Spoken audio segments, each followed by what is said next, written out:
High, this is Mazhar Rakib from fast learn English. আজকে আমি Henry ফিল্ডিংয়ের লেখা টম জন্স নিয়ে আলোচনা করব। আজকে হচ্ছে এটার পার্ট ওয়ান। সো পার্ট ওয়ানে এটার ক্যারেক্টার, থিমস, সেটিংস এগুলো থাকবে। আর পার্ট টুতে আমি এটার যেই সামারি হ্যান্ড নোট আছে ওটা নিয়ে আলোচনা করব। সো তোমরা ভিডিওটি দেখতে থাকো, আশা করি তোমরা মোটামুটি বুঝতে পারবে। চলো শুরু করা যাক। Tom Jones is a novel written by English author Henry Fielding and was first published in 1749। তো এটা হচ্ছে হেনরি ফিল্ডিংয়ের লেখা একটি নোভেল এবং এটি প্রথম প্রকাশিত হয় 1749 সালে। The following R it's characters, themes and settings. So আমরা এখন এটা ক্যারেক্টার, থিম, সেটিং এগুলো দেখব। তো ক্যারেক্টার্সের মধ্যে প্রথমে আসছে Tom Jones, the main protagonist of the novel. He is a young, handsome and charming man. তো এই টম জন্স সে হচ্ছে এই গল্পের মেইন প্রোটাগনিস্ট এই নোবেলটির, এবং সে খুবই সুদর্শন এবং চার্মিং একজন বালক, যুবক। ইস দেন হচ্ছে squire Allworthy, a wealthy man who adopts Tom as his সন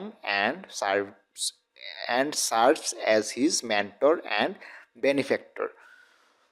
তো স্কোয়ার আলর্থি সে হচ্ছে টম জন্সের আঙ্কেল, আর মূলত সে হচ্ছে তাদের এলাকার একজন খুবই ওয়েলথি ম্যান, এবং সে টমকে তার সাথে রাখে, তার ছেলে পরিচয় রাখে। আর দেন একজন হচ্ছে ব্রিজেট আলর্থি, সেটা হচ্ছে স্কোয়ার আলর্থির সিস্টার। স্কোয়ার আলর্তির বোন হচ্ছে ব্রিজেট আলর্তি। তো এখানে স্টোরিটা কিন্তু অনেক সুন্দরভাবে কিন্তু হেনরি ফিল্ডিং তিনি ফুটিয়ে তুলেছেন। আমরা যখন গল্প দেখব তখন দেখতে পাবো যে গল্পের শুরুতে এই টম জন্স সে খুবই ছোট একটা বালক। সে মানে এই যে স্কোয়ার আলর্তি ছিল তার বাসার মধ্যে, তার বিছানায় এই বালকটি কেউ একজন রেখে গিয়েছে, এইরকম একটা অবস্থা। তো যখন এই গার্ডিয়ানলেস একটা বালককে রেখে গিয়েছে, তখন মিস্টার আলর্তি সে তো বুঝতে পারছিল না আসলে এটা কার, সাসপেক্ট করছিল অনেকে, বাট বুঝতে পারছিল না এটা এই বাচ্চাটি অ্যাকচুয়ালি কার। তখন তার এই টম জন্সের সব দায়িত্ব নেয় স্কোয়ার আলর্তি, এই টম জন্সের। সো টম জন্সের আঙ্কেল হচ্ছে স্কোয়ার আলর্তি, আর স্কোয়ার আলর্তির একটা বোন ছিল যার নাম হচ্ছে ব্রিজেট আলওয়ার্থি।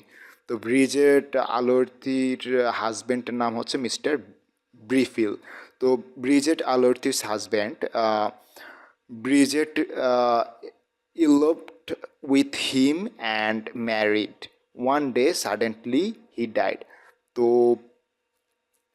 ব্রিজেট কি করে, আহ, এই ব্লিফিলের সাথে পালিয়ে যায় এবং তাকে বিয়েও করে। এবং একটা সময় ব্রিফেলও কিন্তু গল্পের মাঝখানে একটা সময় আমরা দেখতে পারি যে সেও একটা সময় মারা যায় সাডেনলি। দেন সোপিয়া ওয়েস্টার্ন সে হচ্ছে এই গল্পের নায়িকা, a beautiful and wealthy young woman who Tom falls in love. এখানে উইথটা মেবি মিস্টেক হয়েছে। সে যাই হোক, সোফিয়া হচ্ছে একজন বিউটিফুল এবং ওয়েলথি ইয়াং গার্ল, এবং সে টম তাকে খুব ভালোবাসে, এটা আমরা দেখি। Actually Tom is her lover, আর টম হচ্ছে তার লাভার। লেডি ভ্যালেস্টন কে a wealthy and influential woman who takes an interest in Tom. এই যে লেডি ভ্যালেস্টন, সেও খুবই ওয়েলথি একজন মানুষ, ওয়েলথি এবং খুবই ইনফ্লুয়েন্সিয়াল একজন মহিলা, এবং একটা সময় আমরা দেখি যে সে টমের প্রতি ইন্টারেস্ট ফিল করে। এই নভেলটির মাঝপথে বা নভেলটির শেষের দিকে আমরা এর ব্যাপারেও দেখতে পারবো। Then Blifil, Tom's half brother, who is jealous of Tom and tries to sabotage his relationships. এবং এই যে ব্রিফিল, এটা হচ্ছে মিস্টার ব্রিফিলের ছেলে, অর্থাৎ মিস্টার ব্রিফিল আর ব্রিজেট আলর্তি ওই দুইজনের ছেলে হচ্ছে ব্লিফিল।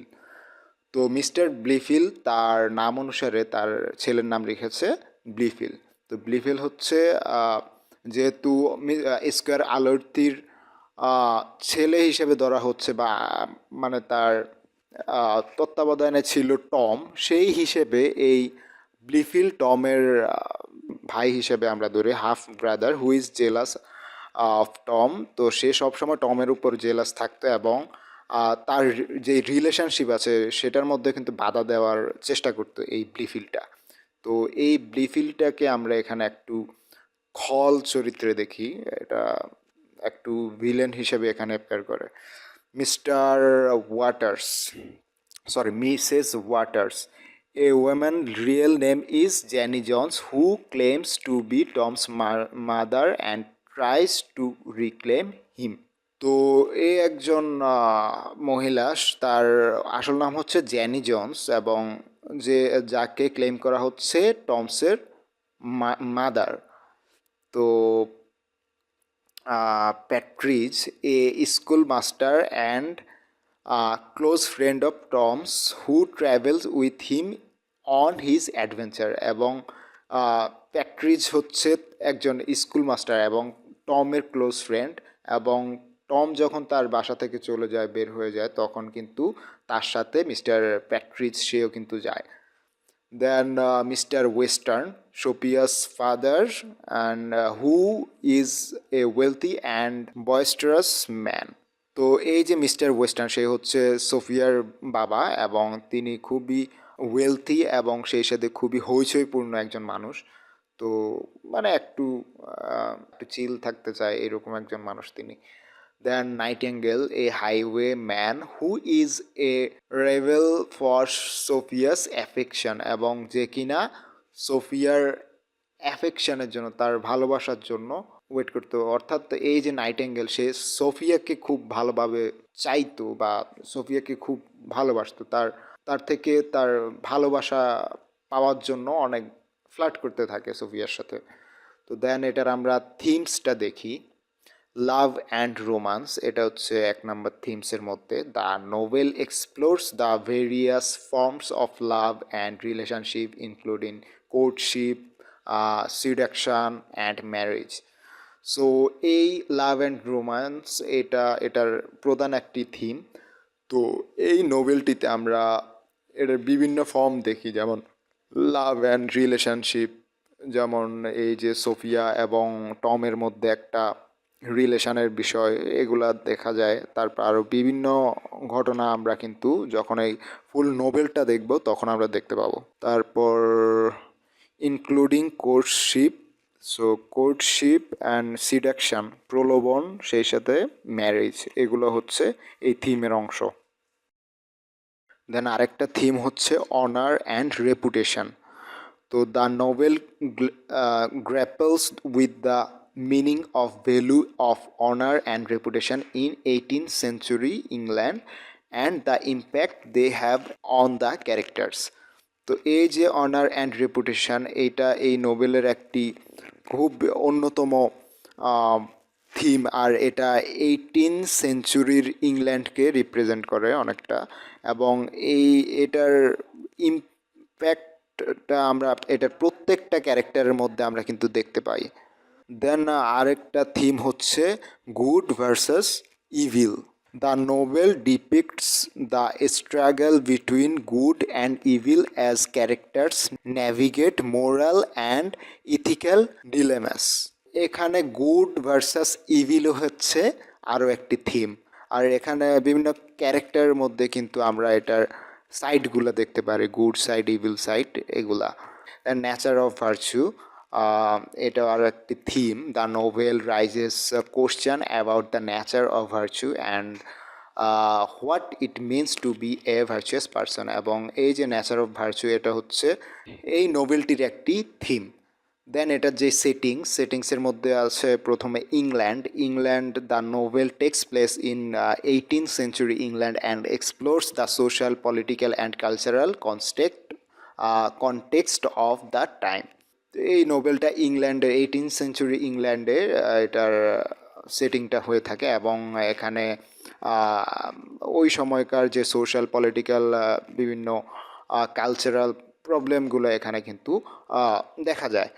স্কোয়ার আলোরথিস এস্টেট, আর স্কয়ার আলোর্থির যে হোম সেটাও আরেকটা setting. The novel begins and ends on squire Allworthy's estate where Tom is raises and where he returns after his adventure, এবং যেখান থেকেই সে বড় হয় এবং একটা সময় তার অ্যাডভেঞ্চার বা তার ঘোরাফেরা সব কিছু শেষেই কিন্তু সে আবার সেই স্কয়ার আলোর্থির স্টেটেই এসে পৌঁছায়। Then London, Tom travels to London and experience the city's diversity and vice. তো এই টম সে কিন্তু লন্ডনে ট্রাভেল করে এবং বিভিন্ন এক্সপিরিয়েন্স হয় আমরা এই নোভেলটির মধ্যে দেখতে পাই। সো এই লন্ডন সিটি এটার একটি সেটিং।